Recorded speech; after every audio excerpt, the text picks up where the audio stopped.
It's a graveyard. It's a ghost town here right now. Hello, everyone, in this ghost town of a live broadcast we're having.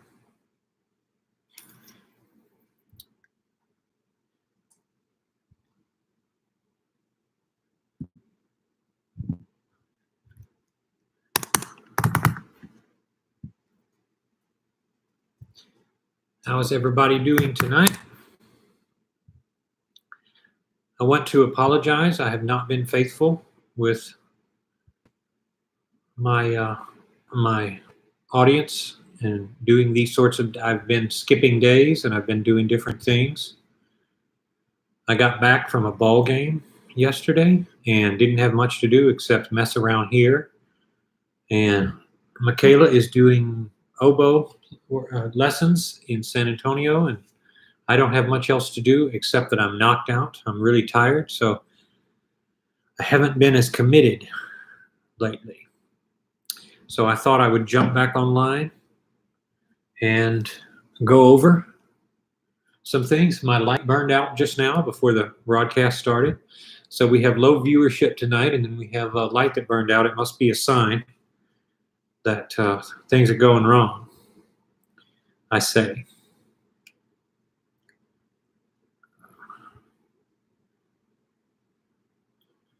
So I have concluded my juice fast long ago, and I wanted to share some tidbits about that. Looking back, I cannot say that I really recommend it. I did have some struggles about it. I started to feel not as good the day after I did the last several videos about it. And I don't think it's really for everybody. I think it might work for people who need to get started, or they're really ambitious and they're very experienced and they're prepared for all of the blood sugar highs and lows that it gives. But ultimately, it left me not feeling very well. I felt good when I did it, but I started to get kidney stones. I felt one coming on. And this just drinking distilled water. Did not feel really good at all after that. And I think it's only reserved for those who are definitely at a health crisis point.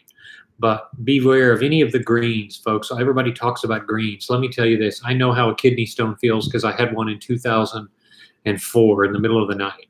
And I felt that way again. And again, this was just drinking distilled water. So I think there's very little place for a juice fast. I don't think they're particularly useful.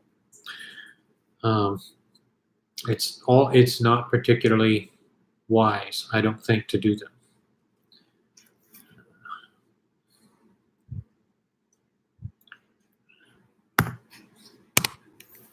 But another aspect of this is just plain blood sugar control. A lot of the things that people struggle with fasting is blood sugar control.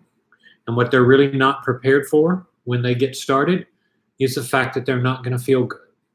And I always get people, Jengar Venom says the timing for this stream is perfect for me. Hey, that's beautiful. At least one thing is going right tonight. It's been a hard week for me. This is Houston, so we had the flood. For those of you watching TV, we had the flooding down here, and my hotel flooded pretty good. So I've been busy all week. I'm stressed out, and I'm starting the new week with stuff I have to get done from last week. So if I'm glad something's starting to go well. So, but it has been a difficult week. But that's what people are not prepared for, are the struggles for blood sugar highs and lows. Having something that is rough and difficult to go through is fun to talk about, but it's not ever really fun to go through. And that's the contradiction. The contradiction is that when you get hyped up and you go to these weight loss channels and you start hearing and talking about weight loss and all of this sort of stuff, it's very fun to talk about, but it's not fun to actually go through. And that's what I keep running into with people not understanding. And they're at war with themselves, and therefore they're at war with me. So when you're traveling, Sakti, I apologize if I'm mispronouncing that. When you are traveling, what you want to do is rely on calorie counting in any restaurants you go to. You go to McDonald's, they have that everywhere. Most people have KFC or something like that. Whatever you end up eating at, most places now are cultured and civilized enough to offer menus that have calories already counted for you. So if you're going to have dinner, if your meal time is the same, which it should be, go up there and ask for, whatever their dish is, and say, how many calories does this have? And they're probably going to be able to tell you, unless it's a mom and pop place. And if it is, use the one plate rule. Order a plate of food and let that be the end of it. Eat your dinner and let that be the end of it. I know that's not much, but that's all you need, because this stuff is very plain. This stuff is very simple. It's not complicated at all. And the problem that people have is they need something more involved than that to survive. They need something more detailed, because it feels boring to say, oh, we'll just, eat off the menu or eat. It's really that simple. It's really that simple. That's what I can tell you, is when you go, most places now, because of social pressures to cut back on insurance costs, they want to be able to provide a service and say that if you order off the dollar menu, the budget menu, you're getting 600 calories with this meal. Well, there you go. Add in a drink, about 150 calories for a sweet drink. You've got your day's meal. Max says, hi, Joe. I've lost quite a bit of weight on OMAD, and now I want to start building more muscle mass. Nothing crazy. I just want to be more fit. Will I be able to do this on OMAD? Yes, but if you've been losing weight, you're going to have to go the opposite way. You're going to have to start optimizing for meals. You're going to have to increase fat and protein, and you're also going to have to keep a good measure of sugar in there. That's why milk for babies is such a great thing, because it gives you fat, sugar, and protein, and your body grows. You can use something like almond milk, which in my opinion doesn't have any of the offensiveness of cow's milk and tastes the same. And you can put chocolate in it or anything you want. And if you're a plant-based eater, great. If not, don't worry about it. But you're going to have to get used to transitioning your OMAD gradually, mind you, not hurriedly, to larger meals. And you're going to need to make sure that your activity matches your level of eating. Don't be one of these people who have been told they need to eat a ton. Because if you just eat a whole lot, you're going to start getting fat. You're not going to feel very good. You may or may not, depending on your body type and size. Hello, Tina. Welcome. We're a small group here, but we're having a little bit of fun now. Some people don't need very much. If you've been coming off fasting, you want to gradually increase your meal size and quality and quantity of consumption.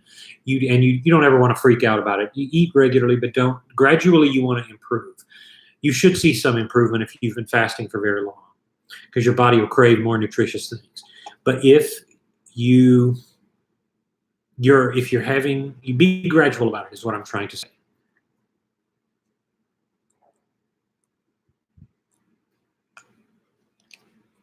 It is something you can do, but it'll be frustrating. And in a way, you feel like you're betraying your OMAD, because you're used to calorie skimping. You're used to going lower on calories, and then all of a sudden you're having to go higher. Because what you're going to find is, if you're not eating enough, you're going to get ravenously hungry. Like, you're going to go through the day, and about 6 hours after you eat, you're going to get so hungry. It's going to be like that feeling when you come out of the swimming pool and you're really starving. Like you're just crazy hungry. And that's an indicator you're not getting enough good, rich foods like protein and whatnot. And you can do more protein, and you'll find that you can eat less and eat a lot of protein. So increase stuff like fish, and it'll offset the need to eat a whole bunch of food. Chris says, I fell off the wagon last Christmas and can't find my mojo yet. Oh, that's easy. Just do a self-assessment. Write it down if you have to, but mainly spend a good part of the, good few hours of one day thinking about it, and say and reflect with someone. If you're married, if you're with someone, talk to them and ask them if you're being honest with yourself, and have them there for the session and say, what do I really want? Do I want to lose fat? Do I want to just have a stable life? I work with some people and they don't want to lose weight, maybe 5 or so pounds. They don't really have anything to lose. They just don't want to lose control because they hold themselves to a very high standard. That's all. So sit down with your close ones and say, and then commit to it. Ultimately, commit to it. Don't do that if they're not supportive. Don't bring anyone in. Just decide to do it yourself. But people have become in the last year or so. People have become a lot more tolerant of fasting. It's become kind of a fad thing. People are making games out of it. I did a channel on it, and everybody starts jumping on and putting all kinds of cool little twists on it. But you can do it. The problem with all motivation questions, everybody asks me this, and it's the same answer all the time. You just have to know your priorities. If your priorities are to lose fat at all costs and there's nothing conflicting with that, you'll win pretty easily. But if you are offset by doubt, if you're saying, well, I don't know if that's right for my body type, I don't know if that's healthy, I don't know if my family would support me. If you're fighting things, then it's going to be harder. But you need to set a goal, and it should be like the Terminator. He absolutely will not stop unless you're dead. Until you're dead. It's honestly, you can't ever bargain or reason with yourself to sound like an 80s movie junkie. Everybody likes Terminator, right? Is there anyone streaming here who doesn't know Terminator, who hasn't seen the 1984 Terminator and the other movie? I got to be careful at work if I'm training anybody. If I mention something that is like an 80s movie, I'll get people saying, what's that? They have no idea what I'm talking about anymore. Bonnie says, hi, I love your live streams. I learned so much. Thank you. We got to a slow start. Looks like we're taking off here. What happened with your weight on your juice fast? I dropped 20 pounds. I went from about 217 way back to 200, and I was putting on weight up until then purposely because I was doing my workouts. And my goal now is to stay in that upper range. I don't want to lose too much weight, and I've told y'all that for a while. But it's I dropped. Let me tell you this for the juice. For those of you who got here later, I'll repeat my comments on juice fasting. I lost a stupid ton of weight, and I wasn't even really hungry after a couple days. I was barely hungry at all, but I didn't feel good after about day 10. I started to get kidney stone cramp feelings like when I had my kidney stone. I started to feel very famished and faint. I lost all of the routine I had with it, and I added back in. The first day was rice and some fruit, maybe some raisins, and my body took right back to it, and I was okay. But it did destabilize me the next couple days. I had hormonal cravings. I felt like some of these ladies that describe pregnancy stuff because of the way the sugar played with my hormones. So there is some danger in that. It works, but I could have, obviously when you add food back in, hard food, you do gain some weight back, but I didn't rebound and start as if I was doing like an Atkins routine and you start eating carbs and then bam, you're right back up. I didn't have that effect. I gained about 8 pounds back, and I don't care. I don't care about that anymore because I'm not losing. Tina said, me too. I need to lose 30 pounds and it's not budging at all. I used to weigh 150, now 182. Oh, well, that depends on your height and everything. A lot of ladies complain about their weight and then they really don't look that bad. But again, your motivation is going to come back to your goal. If it's your goal, you don't ever compromise it. Hasta la vista, baby. Some people get it. Honestly, it's really scary because I can go and mention something and people will not understand the references anymore. And so, Tyler Hardap, Maria, 2 weeks so far, only one cheat day. It's taking my all. My scale is broken. I'm 340-ish. I lost 20 to 25 so far. That's very good, and you're just getting started. You are at the perfect spot. Those of you in your 300s or more, you're gonna love. That's what I call your virgin losses. You're going to tear through all of that water. It's going to come right out of you, and then you're going to get to a point where it's going to stop, and then it's going to hold, and you're going to get frustrated. But then it will start again if you stay with it. So don't get discouraged. Renee Willis says, I have never seen the Terminator. I'm sorry for you, my dear. No, the funny thing is none of this matters. I mean, it's really just, everybody repeating all the stuff like my parents repeated all the stuff that I grew up hearing. But it's defined a generation. They're going back and remaking all that now because nobody has any good ideas, you see. Nobody has any fresh ideas. What do you drink on the juice? When I did the juice fast, I did everything. Watermelon, carrot juice, celery juice. Those were fine. It's when I brought in kale. I brought in kale and spinach, and I had too much, and I combined it with pineapple to make it taste sweet, and I started getting kidney stone pains, and that was with distilled water. So I'm not ever going back to it. I'm not. I mean, I still have juices occasionally, fresh juices, but I don't think I'm going to do a straight up fast for a long time. No, yeah. Chris says, doctor says juicing will give you diabetes. No, it actually won't. It'll actually your sugars will be lower. If a person is diabetic, then it will drive up their sugars, but it won't cause diabetes because the plants themselves have enzymes that allow for very little insulin release. It's the problem that people develop diabetes because they don't have a high insulin tolerance. The same way people who run develop knee problems if they don't have enough padding in their knees genetically. Other people will go their whole lives and not have trouble. The same thing. When I was a fat guy, I never had diabetes. It never, at my fattest. Eating constantly. My sugars would never pass 140, 130 on the top number, on the post prandial meal prep, and never exceeded it. Why does it somebody else becomes type 2 diabetic when they're 10? Because it's their body's ability to handle it.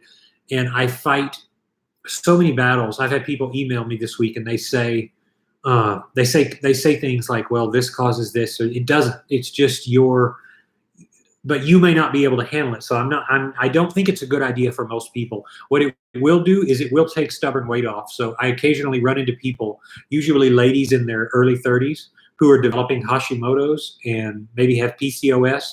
Their bodies use, and I have seen the test, this is true, they use about 300 calories a day. Their metabolism is so slow. They can't lose anything in any reasonable amount of time. If they start on something like juices and go to something and then get into OMAD with moderate, normal activity, get sunlight, do the things I recommend, they do start losing. But it's different for them than for somebody else. Most people won't need something like a juice fast. Welcome, Daniel. Can you say more, Paris says, on cheat days and plateaus? Cheat days are good if you're active, and they're good to break up monotony and keep a metabolism moving, but you cannot do them more than once every 2 weeks. That much I'm convinced of. If you are over 40 and you have any sort of thyroid issue, about once a month, because or once every 2 weeks if you're pretty active. And when I say active, I don't mean vigorous activity. I mean steady, regular activity like walking, stuff that has you outdoors. As far as plateaus, you're going to have a big one and a little one. The big one will come first. Actually, a little one will come first, and then you'll get stuck at one big one, and then another little one will follow that one. But after the first three big ones, they can last up to a month, nearly a month. You'll get past them, and you will be just fine. I have Ginger here, and I'm going to talk to is there anybody listening who has deep vein thrombosis? I wanted to include in this presentation problems with blood clot, because I've had people run into that. This is Ginger, and it's a perfect thing for blood clots. Okay, let me finish your comments here. Can you say more on cheat days? Just remember this: if plateaus are really disheartening, because when you go 2 weeks and you feel like you're not losing, your brain starts telling you this isn't working, I'm going to quit. But if I had stopped there, I never would have succeeded. My longest plateau lasted 3.5 weeks at least, nearly a full month. And I was so mad about it. But don't quit. You'll have about 2 to 3 that you really are kind of stuck on. Another one might last a week and a half, the next big one. But you will keep going. How did the juice fast affect your blood sugars? They were lower.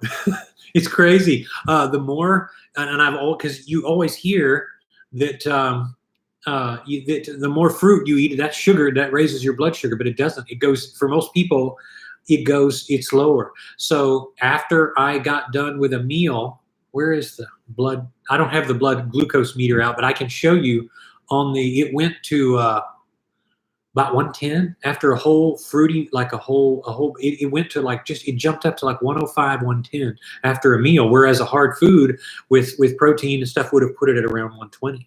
So it's actually lower when you do stuff like that. But then again, I have very strong insulin response,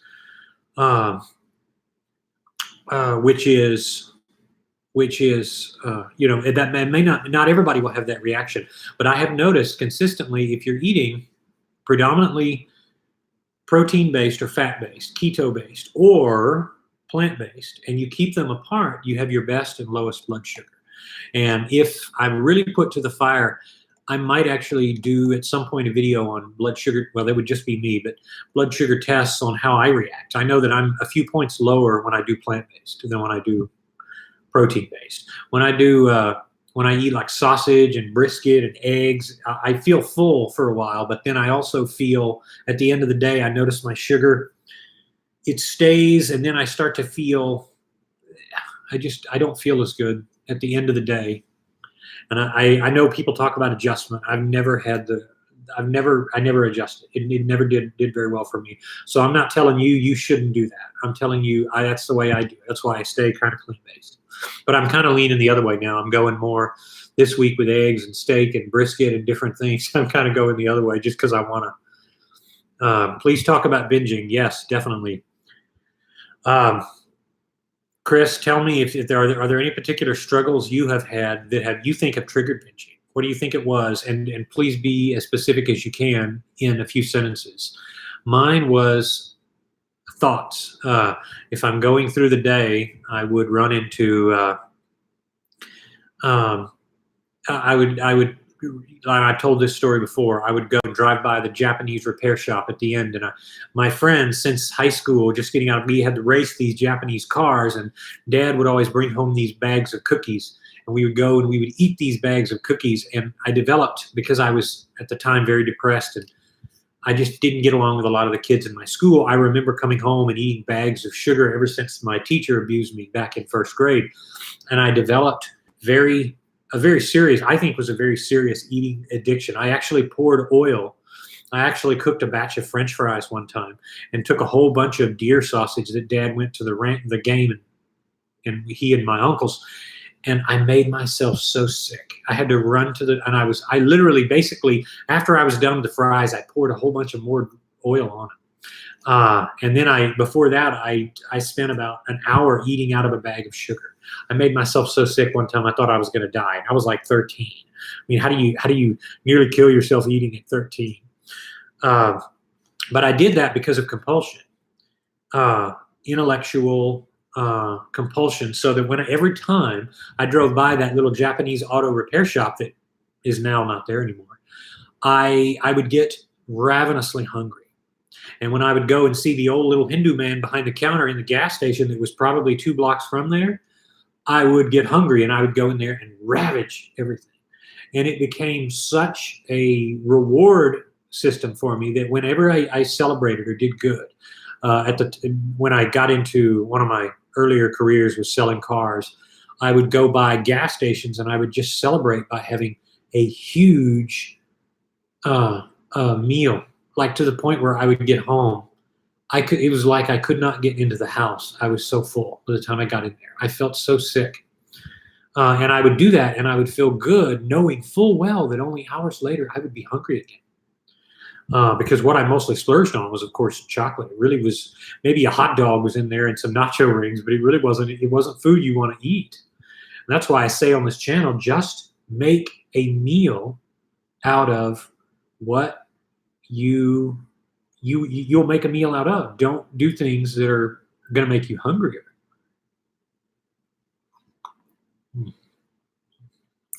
Piece of ginger caught in my mouth. So that's as far as binging. Here's my advice: you have to destroy all triggers. There can be no triggers anymore, and you do that by going months at a time, at least 3 to 5 to 6 months, and you never ever give to a trigger.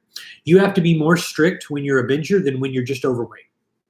The reason is because it's messing with your control system. And a lot of bingers are not, they're not in any way, shape, or form overweight. Some of them, some are, but most are not. And it's just, they just ravage their body and they shortchange their functionality. Like you're not going to, be unhealthy from it. You could be, but the bigger disability there is a disability of your life and your stability. You're going to hurt yourself. So I saw some messages were suddenly deleted here. I have no idea why. But 40. You go back. So that's my advice. Destroy all, and I've said that everything on this channel, folks, that I have said, nearly everything I have said from the beginning. Destroy all psychological attachments to eating. Don't have anything remind you of food anymore. Your eating should be utilitarian. It should be something you do because it's functional to your body. Every connection you have ever made to pleasure and food is an illusion. It's like any learned behavior that you have ever learned, but you can unlearn it. And that's the thing. Please understand that I understand exactly what you're saying. And then you follow that up with, I feel like it's not fair that there's food around that everybody in my family can have, but I can't. I know it's childish, but I'm compelled. Well, that's just it. Why? And what you have to do with what you just shared right there is you have to completely destroy that privileged thinking. And I'm not picking on you. Everybody has that. Some people can go have a beer at a bar. And other people have to stay away from it because it makes them a monster. That's just the way it is. Some people can have cake and not have to inject themselves with insulin. Other people will not be so lucky. Some people are height challenged. Some people are not. Where are we going to stop, right? There are things that are true for the ant that are not true for you. The ant can crawl up a wall. You, my friend, will never, ever be able to do that. Nor will I, nor will your brother's, cousin's, best friend's roommate. You just accept that and you move on.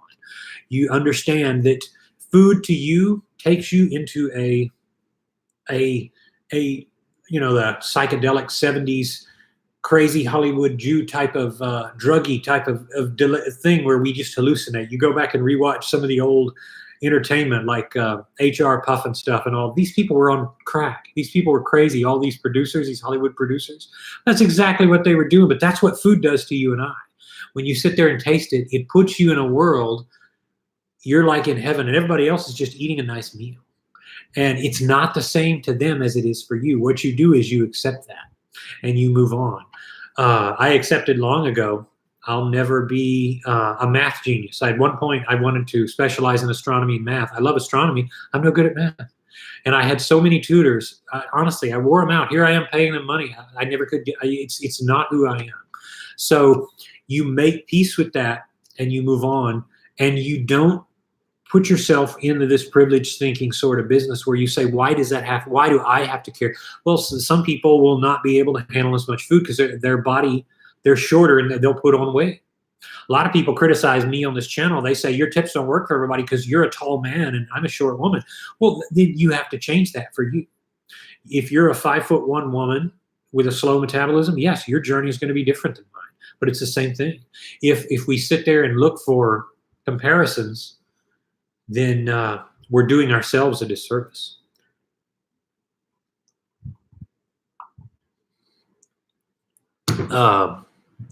So that's that for now. Just having difficulty figuring out mealtime, Tracy says, with work schedule. Listen, about the meal times, I face the same thing now. I'm so busy at this place, and then I get called up for other stuff with consulting and whatnot.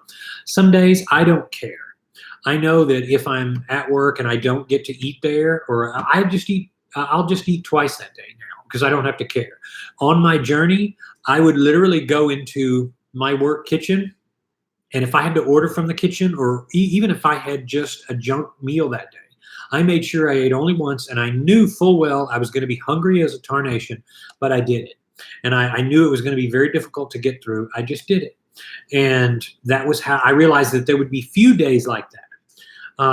But if it is an issue with getting, I would put more effort into preparing your lunches. Do like a lot of these people do, these food prepper people. They take like Sunday and they prepare all their food for the week. But that's my advice on that. There's not going to be a perfect time. This is why, my friends,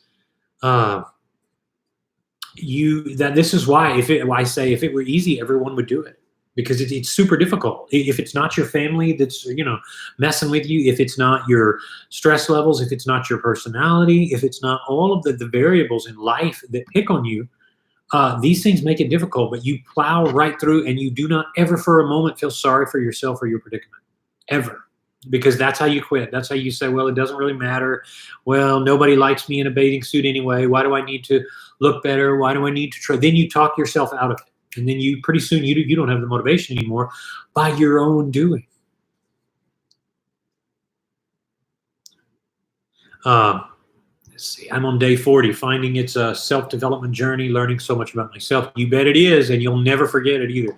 I'm learning to block out the noise too, meaning blocking all the people's discouraging opinions. Yes, and you better become an alligator. Matter of fact, I should put that as a secondary animal to the bear, the OMAD mascot. Second is alligator, because you got to have alligator skin. People will always tell you you're going to fail. They'll say you won't stick with it. They'll say you'll gain the weight back. They'll say you'll slow down your metabolism. I have a video coming on retorts to all the responses that people give, to discouraging responses that people make. Let them talk. My inflexibility is what has allowed me kind of to get platformed up for this, because it's easier for me to ignore people than it is for others. If you insult me, it's a lot safer. If you insult somebody else, they're liable to cry about it or drive home and think of whether or not it's true or hit you. Me, I'll do none of those things. I'll just, whatever. But you have to become an alligator secondarily. First a bear because you're fasting, and then an alligator. Because otherwise it will get to you, and you will lose your way. OMAD was so easy during the summer when I wasn't going to class, but then the semester started and everything went whack and I wasn't able to transition. Now I'm stuck here. Where is here? Oh, you're stuck, an unproductive unproductive routine. You can't make it on circumstances. It doesn't matter if you are. This is what people say. People say, well, when I'm at home alone, it's harder to resist eating versus when I am out doing things, or vice versa. This is what I'm talking about: conditioning and psychological attachments. Especially if you're used to going out and eating with friends, or going out and drinking with friends or something. I was young once. I used to enjoy all of that. It will be hard, but remember, you have to kind of love the fact that you're not doing that. You have to. It's like being stuck inside and watching traffic and saying, God, I'm glad I'm not those people. I'm not stuck in traffic and having to get caught. You think of all the frustration of people being out on the holidays. I hate the holidays. If you guys have been watching this channel, I hate the holidays because I don't like crowds. I don't like the riffraff. I don't like all of the craziness that people get themselves into. So I like being the one who's doing the opposite thing. That may or may not be you. But you've got to learn to do it and say, look, it doesn't matter what anybody else does or where you are. You kill all the attachments and you keep going.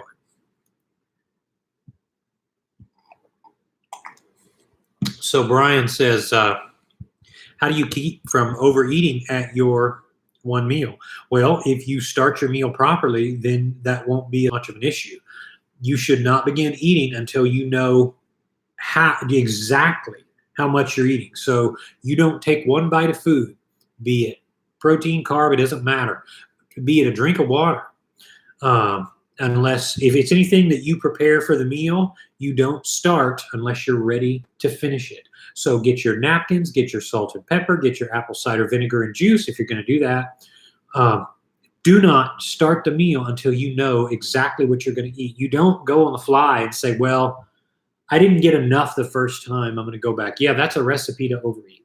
So you either do the one plate rule and you be strict with it, or you calorie count if you're out. If you're eating out somewhere, then because you can't prepare your meal. But when you sit down, you tell yourself, that's it. Go watch my video on the 5-minute buffer if you haven't already. That you set a timer with your Android or iPhone, whatever you have, and when you start to meal, give yourself another 5 minutes just to kind of put your mind back in control. The more control you have when you eat the meal, the better you will be throughout your fasting journey. Try it just one time and you'll see results. So the next time you're about to dig into your meal, you stop right there, you set your timer, give yourself 5 minutes. You know what happened the next day? I kid you not, the next day, you will be more ready to do that again.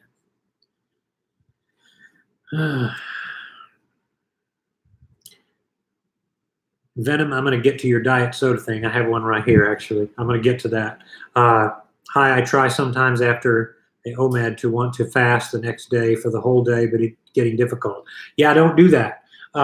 Those of you who are starting OMAD, you get overzealous and you start fasting like 36 and 48 hours. Don't do that.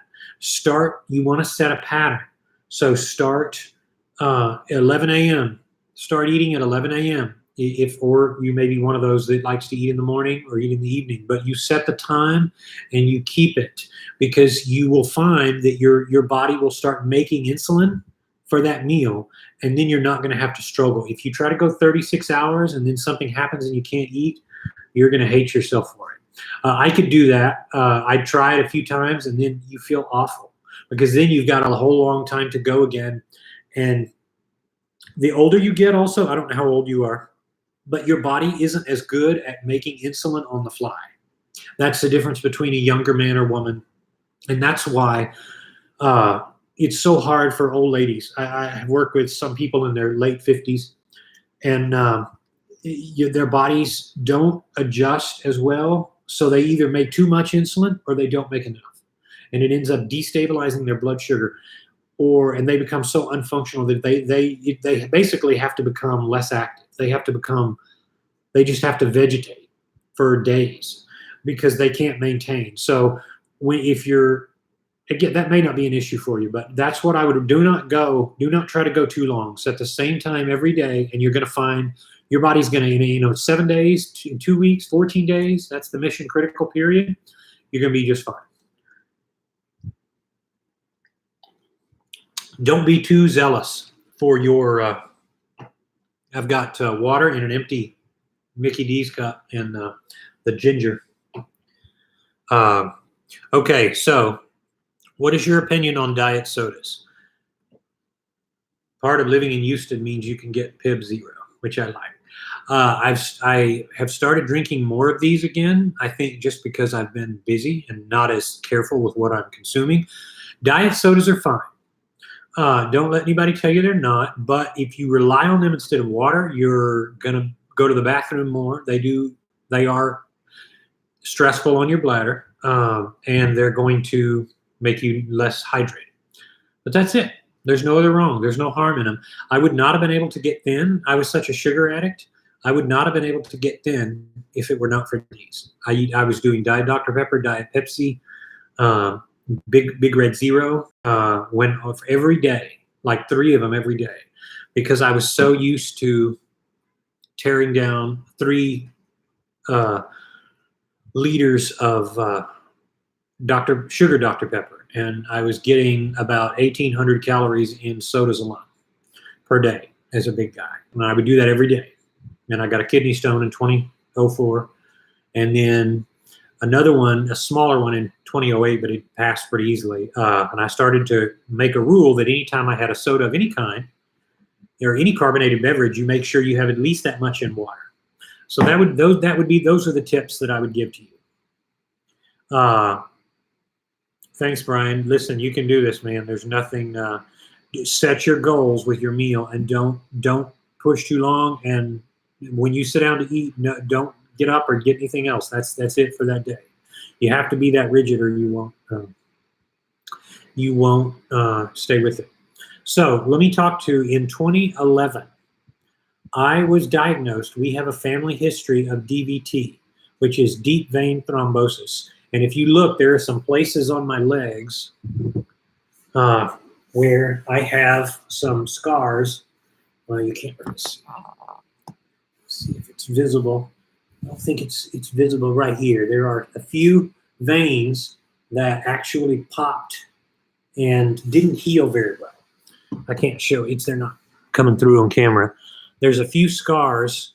We have genetically a predisposition to deep vein thrombosis. If you have high blood sugar, this is made a lot worse. I don't have that, but some people do. But I went to the doctor on a routine visit for cramps, and the doctor said, you have a high risk for blood clots based on the MRI they did of my legs. So one of the things that I found worked for that was ginger. So I have recently been contacted by 2 people that have deep vein thrombosis, and I wanted to give this out for if you're getting leg cramps. It may not be leg cramps. It may be blood clots. And the way you know is your toes curl when you're laying in bed and you've been up for a while. You're getting cramps and you've tried the sodium and potassium and bananas and beans, and you've tried the tricks and they don't work. If they're keeping you up at night, this is a big problem for a lot of people. It's not electrolytes, it's blood clots, and it's cutting off, especially if you're sitting up in bed and you've got your knees propped up and it feels like blood is pooling, then what you're basically getting is you're getting an early warning of a blood clot. So I had it, and this was before OMAD. This was 2011. So I was a really fat guy, and water was collecting in my legs.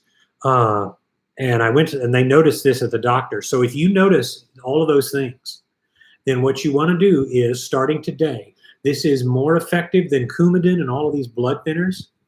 And disclaimer, if you take those right now, be very careful with this, because this is like doubling your medication. But it's no medication. Go to Whole Foods, and I'm not a believer in exalting the virtues of homeopathic remedies, but this works. Go to Whole Foods or wherever you can get organic ginger. Take it, wash it real good, cut a nice thick stalk. You'll want to buy a whole bunch. You take in about the size of a silver dollar, 5 to 10 of those. So in this, if you could see, the entire bottom is filled with ginger. I still do this. I had a flare up about 2 months ago, and I still did this. When I start to feel any sort of cramp come on, it's a reaction I have developed. I just boil ginger. You boil it on medium heat for 20 minutes. Don't put it on high heat, or it's going to kill the beneficial elements in the ginger. Let it steep for about 5 and then drink it down. And it will be as hot as you can stand it. And the hotter you can stand it, the better. I get it to where it's so much it actually makes me want to gag. But if I do that, it works beautifully. As an added benefit, I can run an 8-minute mile just by drinking a good cup of ginger for like 2 days, 3 days. If I go and drink them down every day, it thins your blood so that you can pick up oxygen better. So if you get out there and you punch it, especially if I overeat, if I eat a lot of sugar, that gives my muscles the glycogen, so I'm not starving for air. I can run like a champ, man. At nearly 46 years old, I can run like pretty good. So here's the thing: it will knock out your DVT in probably 2 weeks or less. You will notice a very fast turnaround, and you will stop getting the cramps. It'll also be like aspirin. It's just like aspirin therapy without any of the dangerous side effects. So do what I'm telling you there. Let's call it ginger therapy. But if you're struggling with DVT, did I miss anything? Go back on here.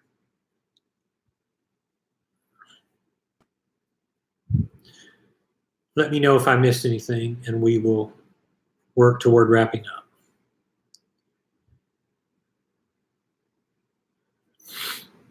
But that's the way to deal with blood clots. As an added bonus, you will knock out your blood sugar.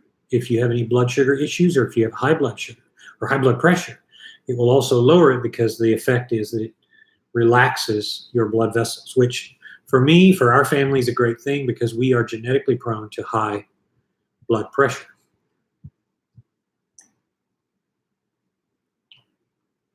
It's now down to about as warm as a cup of coffee, and it's still really intense.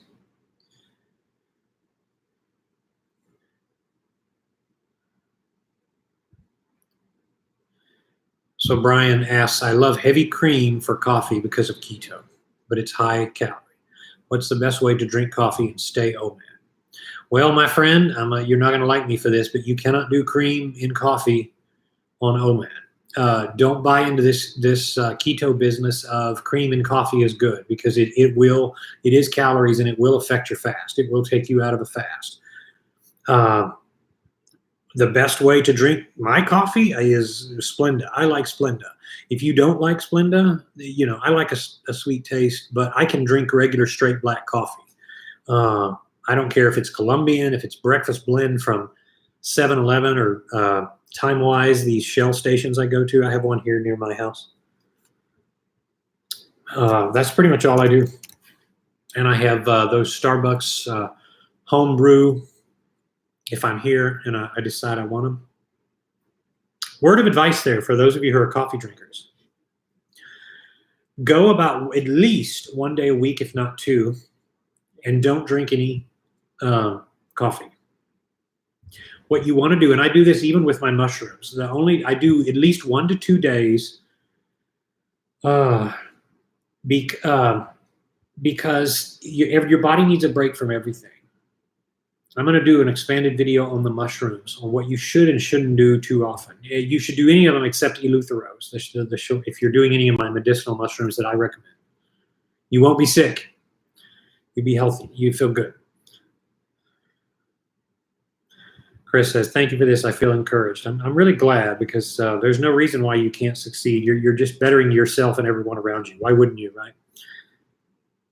Recently got off of coffee completely. Makes me feel terrible during the fasting period. Probably because you have healthy adrenals. That's actually a good sign. For those of you who are on coffee and you benefit from you don't benefit as much from coffee because it makes you too wiry, that's a good sign. That means your adrenals are working properly. For those of you who are too run down and you have to have coffee to pick you up, that means your adrenals are functioning a little bit lower than they're probably ideally supposed to be at. Chewing gum. This is a good one. No, you can't chew. They have about 20 calories, and it's sugar. So, and even the sugar-free is still has calories. So no, unfortunately. That's another one that deserves probably its own video. How about almond milk or skim milk in coffee? Nope. It's got to be just black with an artificial sweetener or nothing, unfortunately. You can put like a spice in there, like cinnamon or ginger or something like that. That's not going to do anything, but you can't put anything. It will affect the fast. Venom says, I've never had a single cup of coffee and don't plan on starting anytime soon. Listen to this. Until OMAD, I never drank coffee. I had maybe 3 cups in my life, maybe 3 or 4. It just never did anything for me. But then I realized in 13 going into 2014, that it's another option, and it's less boring than it's less boring than just doing diet sodas and tea with stevia added to them. So that's that. But so that was the only reason I added in coffee. But I mean now, and even now, I can quit tomorrow. There's no, I'm not one of these people that has to have their coffee to function. But I feel you on that, Venom. It's not something you shouldn't be addicted to anything either way. So it's very good. Just use it if you want it. But if you don't want it, you're not. I mean, honestly, there's no need to have it. This is great. Gotta go past my sleepy time. Thank you. God bless. Thank you. And blessings to you too in Toronto. Do you have a video on fixing adrenals? No, because I'm afraid of the terminology. A lot of people put up adrenal health, adrenal fix, adrenal restoration videos. And basically what it means is live in sync with yourself. And maybe I'm wrong on that. Maybe that's not the way to, maybe I'm being too paranoid on that. But to me, your body should be able to produce enough natural energy in the stride of things. And I think the way you fix that is to live in rhythm, to follow Li Ching Yun's advice: sleep like a dog, walk sprightly like a pigeon, something an old Chinese sage would say. I think if you do that and you fast and you consume green tea and all of some decent things, and you don't let your diet go and your activity levels go, if you get sunlight, if you go between meals a long time, you fast, I don't think you'll have a problem. If you have something like my mother has, like Addison's disease, or you have thyroid condition that requires medication, well, then you need to, that's just something you will struggle with. But maybe I should, consider.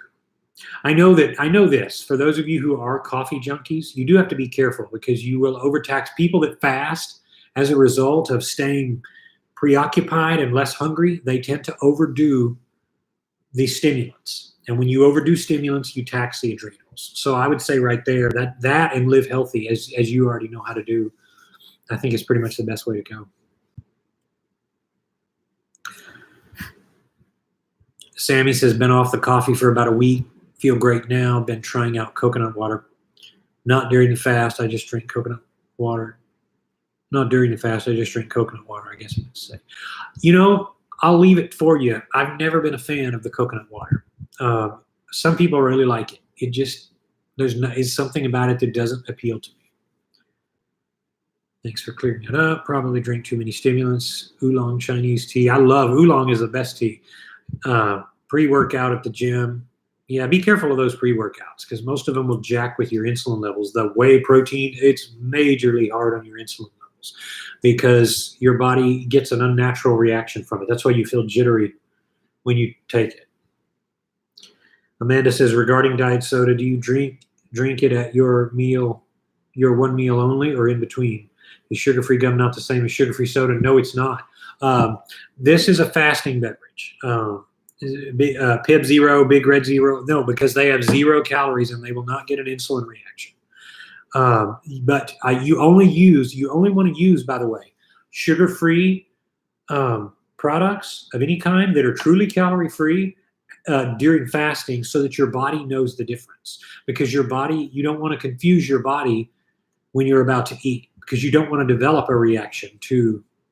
You want to have to where when you have a juice, you're at the meal. Your body can tell that from diet soda. And of course it can naturally, but if you can, there's no reason you would use that to give yourself a sugar taste when you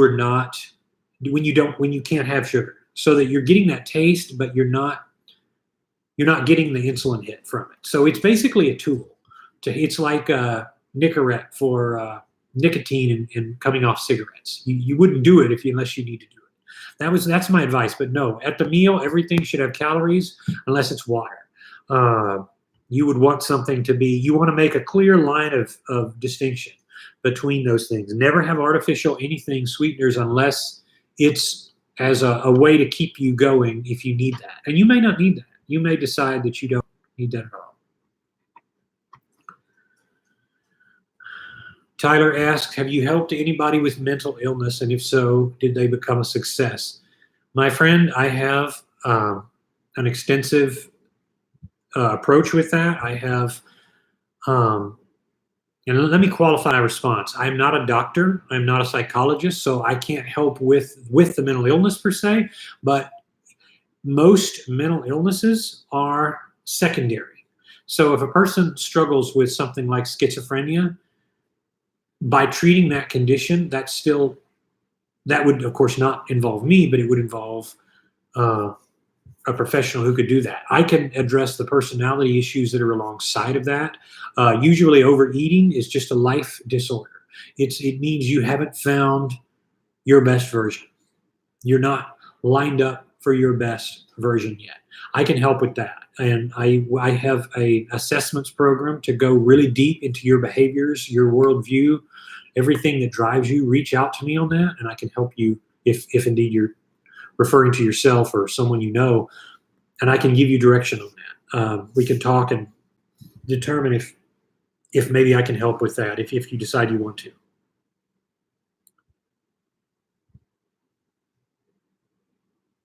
Diet sodas have artificial sweeteners 3, maybe 4 times, and makes you addicted to the fructose. It's the fructose that is deadly, James says. Yeah, it's you're not when you drink artificial sweeteners, it's just going to go through you. It's not. It's like swallowing gum.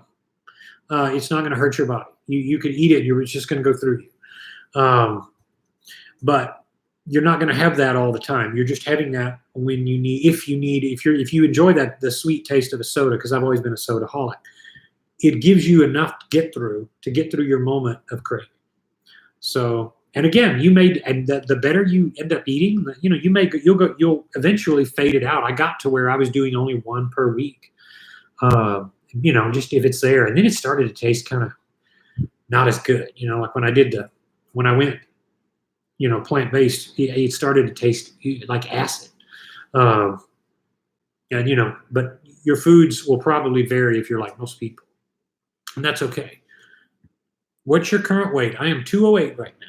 Are you looking to lose more weight, or are you just no? I've been maintaining since 2015. So actually, I was looking to put on a little more weight, muscle weight, which I am.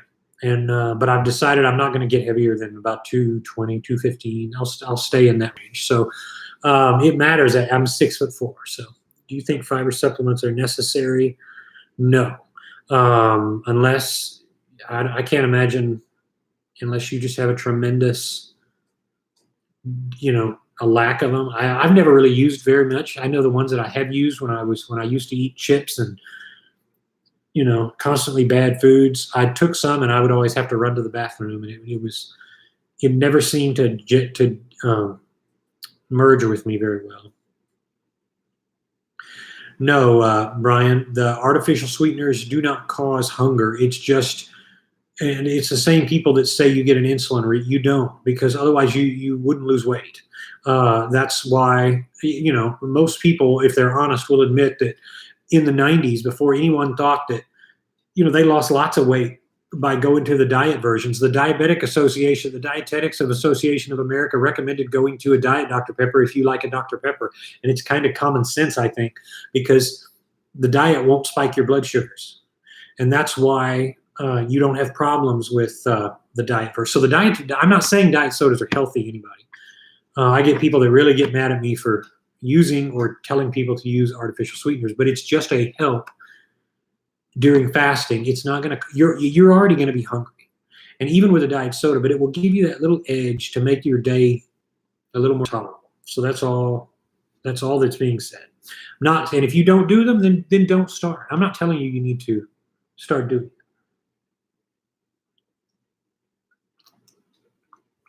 So I'm about down to here, and the ginger is super, super, super intense. Please try this, folks. If you have any clotting issues, and I do just genetically, but I haven't had any verified flare-ups or anything like that. But you do this, man, even before I knew anything about what I'm telling you today, this stuff works. And I wasn't controlling my diet. I wasn't eating smart. It will work. Very definitely. Awesome answers, a lot of good information. I plan on using it. Excellent. Thoughts on alternate day fasting, eating one day, skipping one full day, then eating the next? Okay, so here's the thing. Every other day diet. Let me comment on this because I have gotten questions on it. I don't recommend it because for the same reason I mentioned earlier in the broadcast, as you age, your insulin response is not as strong, or it's too strong. And one of the ways that you spot prediabetes is in one of those extremes. Either you're not making enough insulin, in which case you go to the doctor and you find out your blood sugars are getting a little on the high side, borderline diabetic, or you find that your blood sugars are getting very, very low, inexplicably, because your body's overproducing insulin because you're losing control. And I have found that your blood sugar control is hard. It's harder to go longer.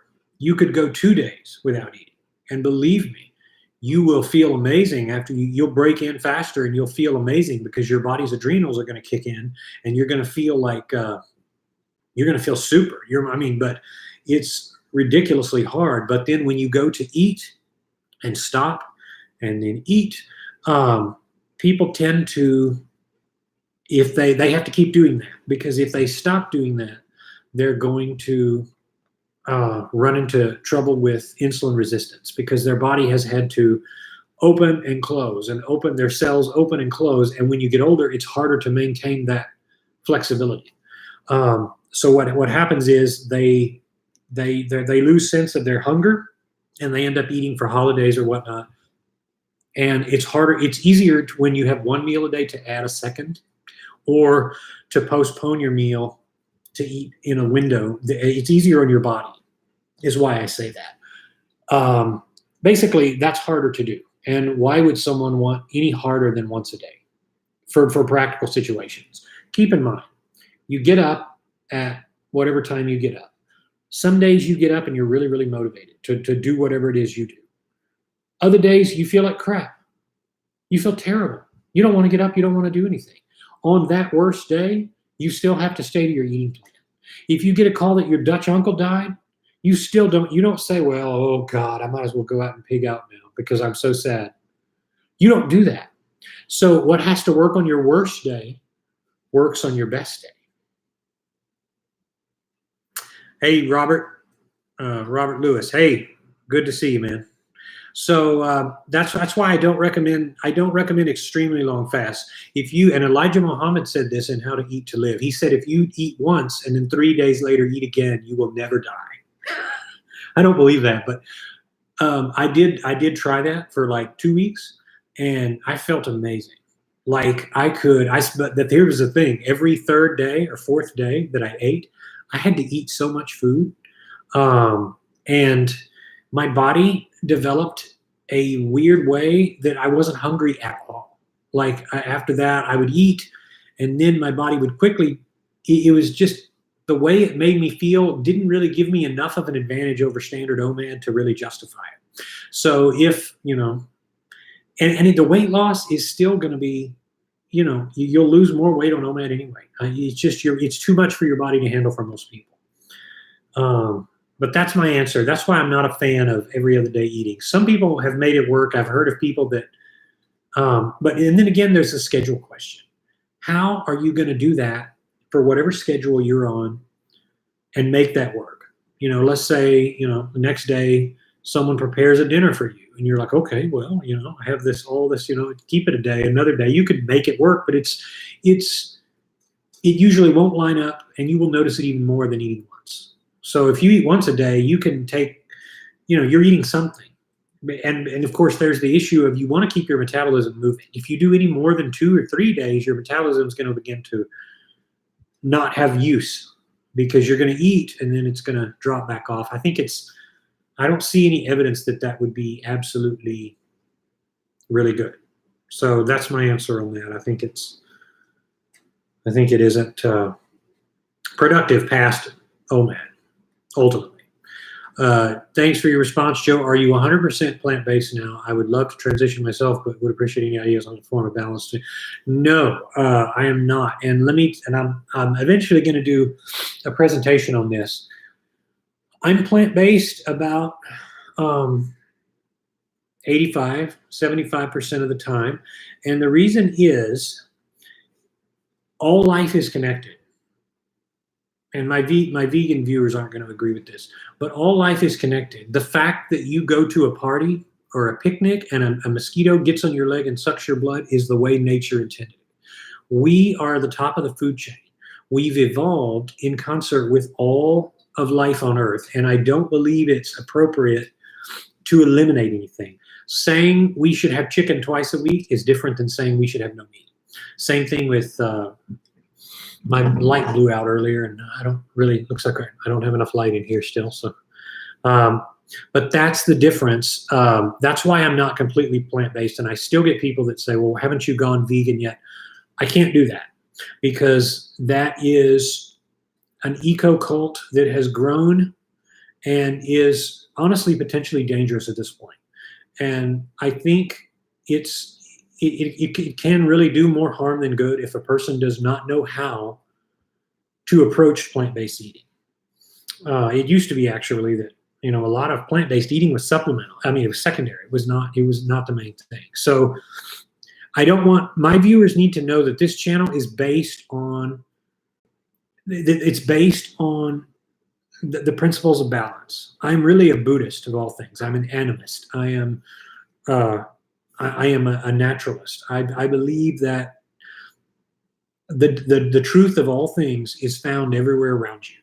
And it's found in life, it's found in death. The cycle of death is just as important as life. And so I think it's wrong, because life has to create new designs, new models. And when we go, we're replaced by new models. That's part of it. That's just as right as anything else. So that said, it's still more important to stay with plants, ultimately, I think, than animals, because you will ultimately be healthier. So I want to answer that I'm optimistic you should go plant-based, but I don't think you should be exclusive in that. And I hope my answer was to the point. I've been on and off OMAD, but I was strictly eating only one meal since August 19th. On and off OMAD. Does this mean I'm eating too much in one meal? I'm a 23-year-old girl, 175 and 5'2". Still no difference. Reach out to me, Sana. I would like to know more about a few variables about your health. Usually, August 19th is a little while ago. If you're 175 and 5'2", hook up with me, sidebar with me, and I can help you a little more without knowing. Usually, if you are eating normally, you will see, it just depends. The problem when you're not morbidly obese, which you definitely are not, you're not going to lose the same. But I don't know. I also would need to know about some conditions you may struggle with. Everybody loses at different rates.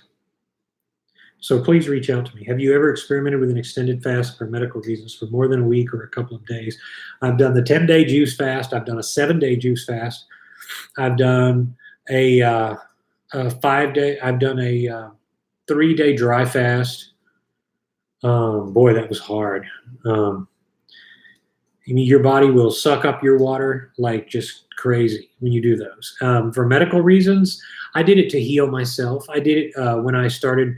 I was diagnosed. You guys remember a couple of years ago, I had a diagnosis of hypothyroidism, Hashimoto's, but it turned out to be secondary. They believe secondary Hashimoto's, high sex hormone binding globulin, which is rare in men. And they're not really sure why, because I don't have symptoms of Hashimoto's classical, and I don't respond to any medication. And I did for a brief few days take levothyroxine a couple of years ago. It made me feel horrible. I called the doctor. He said, then you're not hypothyroid. You're even though you're showing on your test, he said it may be an issue with the pituitary, or it may be an issue with the test. So since then, I went on a dry fast to kind of reset, and I felt great. I felt like it did something. That said, I haven't had a blood test to confirm that, so don't let me tell you that I'm proof that anything. I need to go. I'm supposed to go again in December to get more blood work done on that, but I have sex hormone binding globulin is off for some reason in me, and it was off in my mother and uncle and my mother's side of the family. It just kind of is. So they don't know why, but it's not.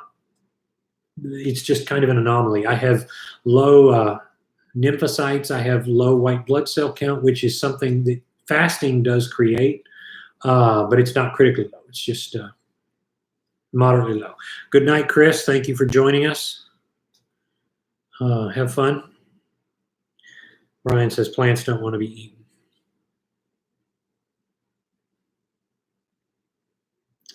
But extended fasts, I would pretty much reserve those for very terminal, serious conditions that are life-altering. If I found that I was diagnosed with Hodgkin's lymphoma or something like that, I would probably head in that direction. We don't always know the extent. I believe this. I believe the body will tell you when you're ready to die. I have seen it too many times. You basically, it's as though your genetic code and everything in you has been pre-written.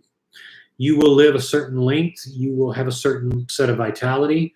And then you will dry up. You will get to a point where you will fail to thrive, and ultimately everything will work. I believe that fasting, those people who will give themselves to fasting have kind of like a protection against a lot of these things. And I don't know if that's because the thing that gives you the power to fast is also your protection, or is it because of the fasting? I have various theories that I can share on why we get sick, and I think a lot of it has to do with our life path. I have seen people contract all kinds of crazy illnesses, and I have seen people who were type 1 diabetic not need insulin anymore, just crazily. There are actually a few studies a few years ago about there was a woman in the UK who her body healed her own type 1 diabetes. She was confirmed as no insulin producing, and a year later there was nothing they could attribute it to. So if you really look at the results of cancer treatments, and you're going to find that chemotherapy, most of this stuff doesn't work. Just like medication, it really doesn't work. I don't know what to make of it. I believe that by putting yourself in a fasted state, your body has the best chance to heal. Your body has the best chance to reflect on what is important to you, God, spirituality, or whatever you want to call it. Whether you believe in a higher power or not is completely irrelevant, because the higher power is that greater than which you can conceive. You can call it the universe, you can call it anything you want, but it's there because you can't do anything else. Robert says, I've been doing 2 meals, but they are super close together within 2 to 3 hours, which I guess is almost like, oh man, and getting super good results. Yeah, it is. You can stretch your meal over 4 hours or whatever you want to do. I'd say if you go over 6, you're going to start losing the benefits. But if you want to do within 2 to 3 hours, you have a second meal, that's more than workable. Especially if you're not gaining weight from it, you're able to stay productive, then why in the world not do it? I think it's a good way to go. Brian says, do you think all calories are processed equally? For example, 500 calories versus 500 calories of chicken versus 500 calories of broccoli. Yes, and let me tell you, I get people that get mad about that. They say things. Let me finish my ginger here.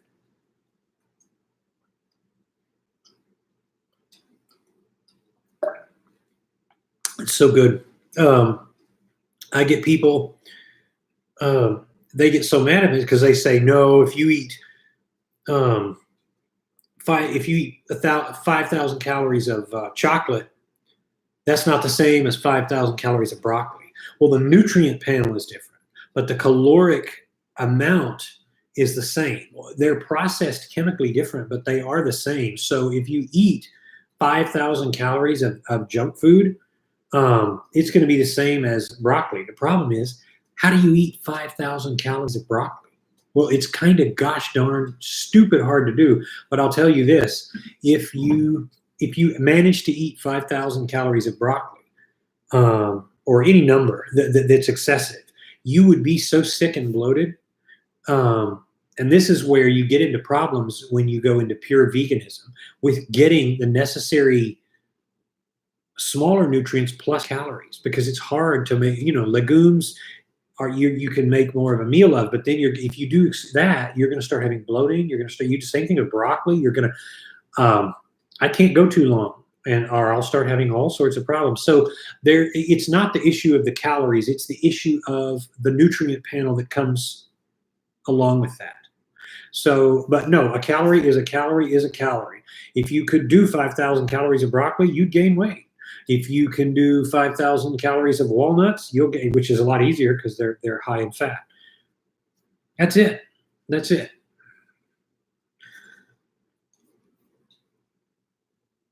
Amanda says, I am of a similar mindset about focusing on plants, but still eating a small amount of meat. I just struggle with the ethics some days and seem to be seeking examples of thriving vegans. Well, listen to this. If you go and you look on most of the channels of vegan channels, you see that they are older hippies, like 60s pot smoking looking hippies who are my age or older, or they're very young millennials who haven't been vegan for very long. Some of them are very athletic. You have these guys who are young and their testosterone is their all-time high. They're going to be okay for a while. Eventually, they're probably not going to stay with their belief systems. But they're also very pastel, liberal hippies, tattooed forearmed, pro-pot, liberal politics types. And I don't think that most of them are going to stay healthy for very long.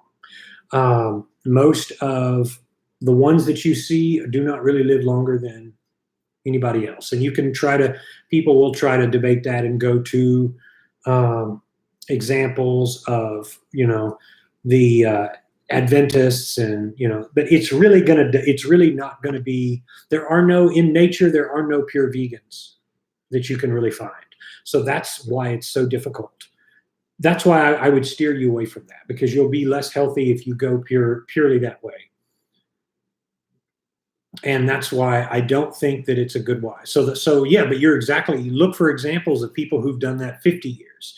You'll find, a couple of vegan doctors here, like an old man once in a while, but you can chalk that up to just freakish genetics, because that's so rare that you basically won't see it. And if you look at the way, I'm not the epitome of good looks or sexiness by any means, but I've never pretended otherwise. But the real, a lot of them, they don't look particularly healthy. And again, no body shaming there, but many of them it's just a movement where they can boost their productivity and say, oh, look at me, I'm saving this life here. The life isn't that's not how life works. Every time you wash your hands, you kill bacteria. The same way, if you manage livestock, you're managing an animal it's yours. It's still an animal. You don't stop when you see roadkill and take a picture and say, hey, there's been a murder. No, it's not a murdered animal. And so you see all these hippies and they say, well, it's a murdered animal. It's completely ridiculous, because it's not under the same covenant that we're under. And I hope that most of you, that resonates with most of you. I'm not critical of people who choose to live vegan, but you can't really do it on the longest of scales. That's what I believe. What do you think is the number one cause to the obesity epidemic in the USA? Population growth, society growth. You will have excess the more a society grows. As population grows, there's more food and more processing, more industrialization. That's the number one problem, because there's literally too much food, and the system no longer promotes activity, because you don't have to go and spear your food or chase your food. All you have to do is walk outside, and you can literally turn your head right or left, and there's a place to get tacos or burgers or hot dogs at gas stations, or let imagination go crazy. That's the way it is. Calories absolutely matter. That's why if you eat less, you'll lose weight. I don't care what anybody says. And if you hear somebody telling you that calories are myth and they're stupid, you should get away from them. Sana says, one more thing. Do you think instead of doing OMAD or one meal a day, I should do one meal in 2 days? Will that see? I don't think so. I think that you may, you can, I wouldn't recommend going longer than one meal a day, but reach out to me if you're having like serious problems and you have not, if you've been doing OMAD consistently, you should see results. But I would need to work with you one-on-one to know more. And I would like to see your meals and your habits, and I would like to know more about when you started OMAD, what you're taking and whatnot, if you're taking any medicine or supplements or anything. I have to do 2 smaller meals less than 6 hours apart because I have had gastric bypass and I cannot eat enough. Now, there's a consideration. Some people who have had gastric bypass may not be able to fit that much food, but they might find that at the beginning of 6 hours and the end of 6 hours that it's more able to be managed. And here's the thing. You don't want to rupture the stomach pouch that has been created for you, because you're really going to have a problem if you do. And I've heard of so many examples. So you want to... However you approached it, you managed to, you're still managing an eating window. So that's the important thing. I weighed myself on OMAD. Strange. I was at 2.5 kilograms the next day. I added another 1.5. And the next after that, I lost it altogether back. So you basically, you ate more than you were. Did you add? I'm not sure. I think I understand. You're saying you added, and you're wondering why you. That's the way the metabolism is. When you splurge or you give yourself a lot more food once in a while, your metabolism goes up and you burn it off. But if you keep yourself too low for too long, you start losing more weight. Which is why if you do a complete fast, you don't lose that much weight.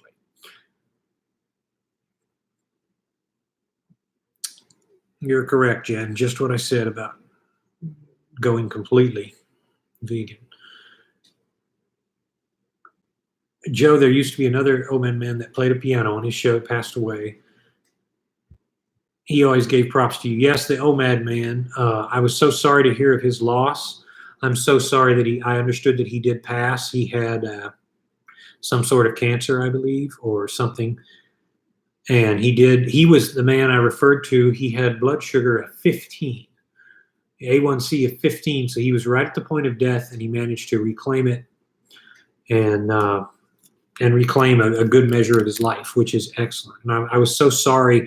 I wasn't able to confirm that at the time, but everybody had said that he passed away. And I only wished I could have known more about it. I came and logged on and someone said he passed. I do remember the OMAD man, he called him, I think was his channel. Brian, yes. And I'm sure sorry. I wish I knew more.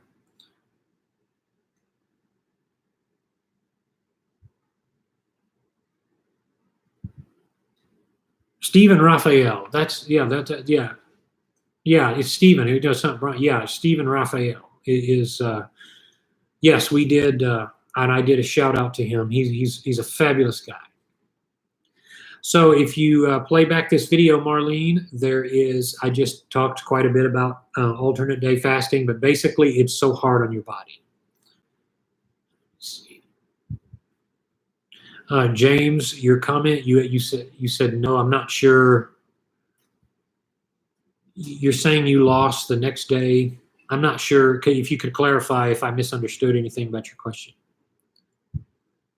Cleopatra Young says, any ideas? Been OMAD for 1 year. Well, what kind of ideas can I give you?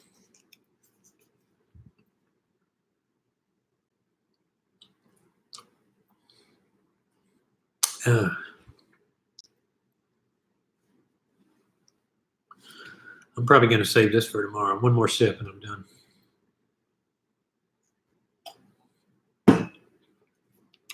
I just ate a whole bunch of McDonald's today and some sardines, sweet tea, chicken nuggets, terrible stuff. But I just wanted it. Thank you, Joe. I'm going to stick to my OMAD, seeing 9-pound loss in 7 days. Yes, that's not at all surprising. Very, very nice. And like I said, when you're in that honeymoon, you're in those virgin pounds. You're in when you start, especially if you haven't been dieting for a while, and that's the challenge. We'll cut off at about an hour and 30 here. We're coming upon it. The challenge, if you haven't been dieting, some people find OMAD and they've been doing the diet rabbit chasing. So they've been doing Atkins, they've been doing, Virginia Beach diet. They've been doing the other diet, this diet. So they've already lost their water weight just from restricting calories. And then they don't lose as much. But when you just find OMAD and you have not been dieting and you realize your life is terribly out of control and you want to put control back into it and you go through the difficulty, bam, you start losing all of that water and then you start losing that fat. And then you realize you're not going to die. And then you realize you have a good routine that you've established. You start feeling good. And lo and behold, you have more energy than anybody else around you. That's good stuff, right? And but that's good. And when you'll savor those. Marlene, go through and do what I recommend now that I didn't do. Record your losses. Weigh in once every 7 days, not every day, and record the loss because you'll look back, you'll forget. Trust me. I don't remember every week. I only remember the big emotional ones that I happen to remember.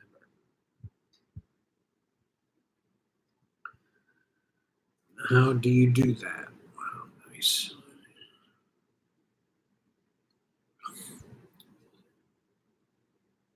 So, Cleopatra, if you are at a calorie deficit, which OMAD helps you to do, it creates a de facto way you can keep your calories low, manageably low, while putting your body's insulin response into one window, so that you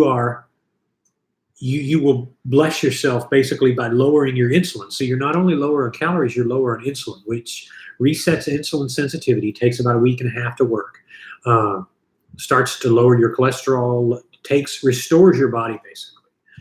You will tap into your body's power, your best version, largely just by fasting. If you're doing other things like watching the podcasts and improving your life, this is the perfect time to do it. Those of you who are finding this channel who are really overweight, this is your beginning, man. This is your beginning to really start again. Make it priority. Don't let anybody talk you out of it. Especially for those of you going to the doctor and you get all sorts of horrible comments. I remember going to 3 hospitals because I had trouble breathing one night. I kept struggling with, I was getting sick all the time. I would get lung infections. It would take 3 months to go away. So I was sick most of the year. I'd have to go to the hospital about 5 times a year. And I felt awful. But when I finally, and the doctor said, lose weight. And I said, shut up, let me do what I want to do. And when I finally decided I will eat once a day, I will not be fat anymore, my life changed. And that's what you guys are. You have my experiences to jump on and say, hey, somebody's done this before and I can do it. And the fact is, most of you, the vast majority, over 95% can do this.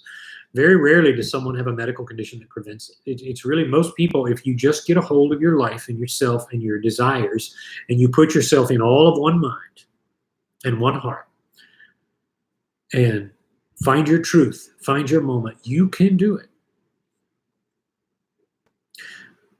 Do you recommend a higher calorie OMAD day every once in a while? Absolutely, Robert. Let it go. Don't worry about it even. If you get too many calories, one every other couple of 3-4 days, don't even worry about it. It's not like you have to have, you shouldn't be overdoing it with low calories. So don't do like I did when I started and think you couldn't exceed 700 calories. That's not a good way to go. Don't worry about it. If you hit 2,000 calories one day, don't worry about it. It's the flexibility that you're learning to keep on the path, even when you succeed and don't succeed, is part of the lesson, really. Done. Spilled it on my mouth. All done. Okay, but Marlene says I started at 253 in 7 days, dropped to 244, all with OMAD. That's it. That's how it's done. It is completely doable. And I'll tell you what, folks, it is easy to forget. Some days I forget.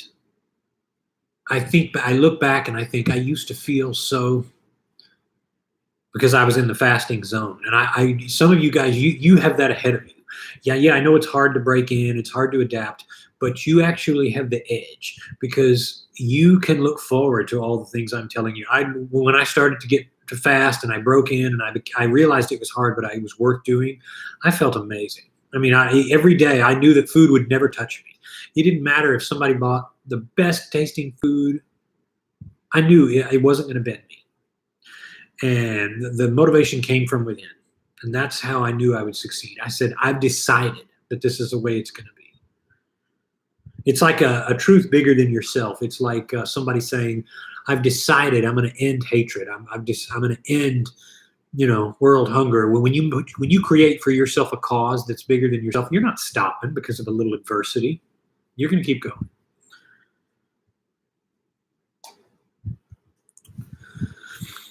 Robert says, awesome. Yep, it just felt right sometimes to have a high calorie, not super high day. That's right. That's common sense, but it's the same principle we've been teaching here. We've been teaching balance. It's creating your best version, creating your best moment where you can reach the pinnacle of your being, or at least find it so that you can start toward that. That's it, folks. That's it for today. I'm going to sign off, and you guys have a blessed night and a blessed week, and I've got to prepare for a lot tomorrow. It starts all over. Thank you.